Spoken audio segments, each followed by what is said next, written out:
The Unrivaled Championship delivered the drama last night with Brianna Stewart and the Miss facing Kelsey Plum and the Phantom. Let's get you out there. We love it. Just, you know, here we go. Plum. She finished with 40. Yeah, she came out the gate hot. Shout out to my girl Andrea Sutter, who was expecting the championship as well. But yeah, so both of these teams understood what was at stake. Getting after it. Third quarter now. Alicia Gray to Stewie. In the wing. And that's the cool thing about 3-on-3. You got a hoop. Use the entire Yes, both so. length of the floor, and versatility is always Look at my Stewie, one of the best off the dribble, but also can Perfect. handle you in the paint. Come on. ESPN 2. Really shows emotion, so much. She's not good at that contact. I didn't know the Fourth dang. quarter action here. Come on, you're starting a Oh, I got the fire. controversial moment, yeah. Yeah, so they did review this and overturned and ruled a blocking foul on Tiffany Hayes, who, of course, not happy about the call. She fouls out. So Stewie at the line to take this thing. Boom. I Best win really in had a. 2024 become the 2026 Unrivaled champion. So Brianna Stewart has plenty of experience with championship celebrations. She's a 3-time WNBA champ, 3-time Olympic gold medalist, and 4-time NCAA champion. Now she's an Unrivaled champion as well in just the league's second year.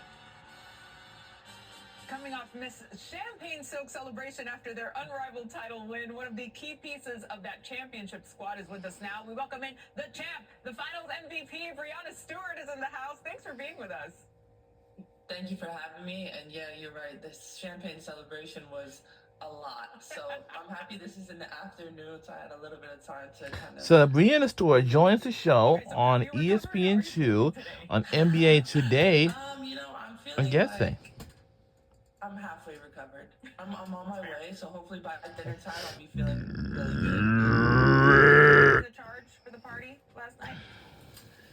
Yeah, I was a little bit leading the charge. Let's go. I mean, shout out to my Misties, but a lot of them they didn't know how to pop the champagne. They didn't know what to do, so I was just kind of teaching them all the things, like you gotta shake it, slowly take it off, and spray it everywhere. So but it needed to be a memorable night for everybody. Who better to lead that charge? You have plenty of experience there of popping the championship campaign. I'm so excited for you and for this entire squad. Now, from your perspective as a player who has played both seasons, how much has Unrivaled grown already? Yeah, Unrivaled has grown tremendously. I think the way that, you know, not only the on-the-court play that you see from players being comfortable from year 1 to year 2, but also, you know, where we've gone. Physically, literally, we had tour stops in Philly, we went to Brooklyn for the semis. People are engaged in what we're doing, and it's an intimate setting for the fans. So I'm really excited for what we've done in our first 2 years, and excited to see what's next. But, you know, before I get any further into that, I'm just enjoying winning, you know, enjoying my Misties and celebrating us. All right, let's shift to the WNBA because you are a member of the WNBPA Executive Committee. And yesterday, a statement was released confirming that the group remains united. So how is the union moving forward at this time? Yeah, absolutely. I think we're just that.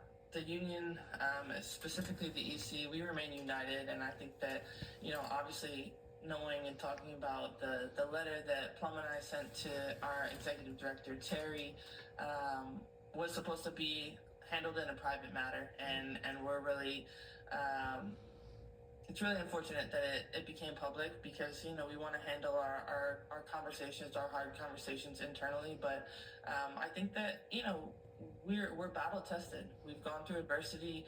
We had a great EC call shortly following that night, and we know that we want the best deal for everyone, for all players, and that's really our main priority, and we're not going to stop fighting until we get that.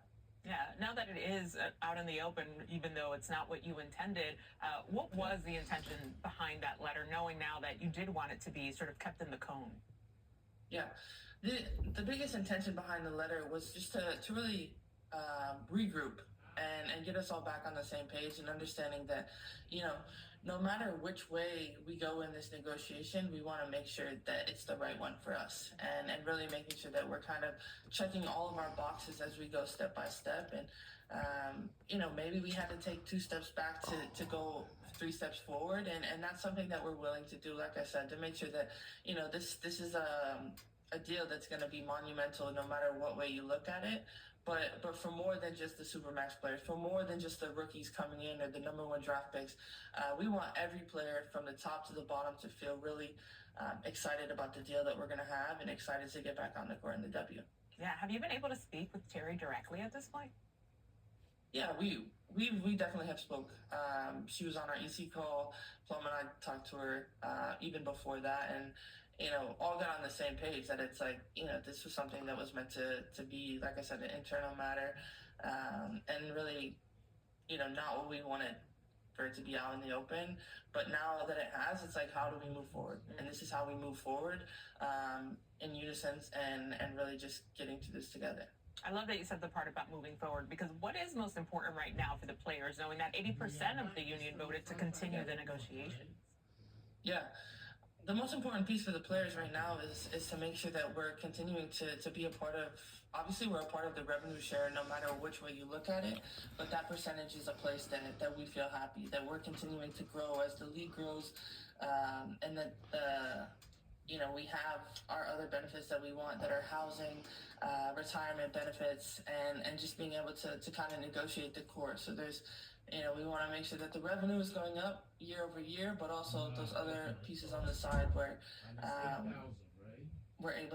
players are able to feel comfortable of, you know, not having to pay for housing in their first season in a new city or things like that.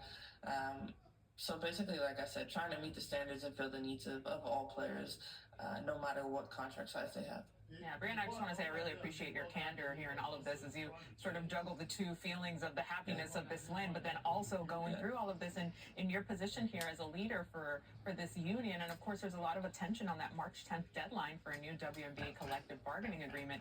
Yesterday, we had Alicia Clark, who joined us on our show, and she did say, hey, a strike is still a possibility. Where do you stand on that possibility? Yeah, I think that, you know, that's something that's also kind of getting lost in the sauce. I don't know, is lost in the sauce the word? I don't know, but strike is definitely on the table because, you know, we're negotiating for the best deal possible, and as everybody knows, we have approved have the strike authorization vote ready, so that leverage isn't going away. Do we want to do it? No, we don't, but if we have to, we will. What are the next few days like for you as the player negotiations continue? Yeah.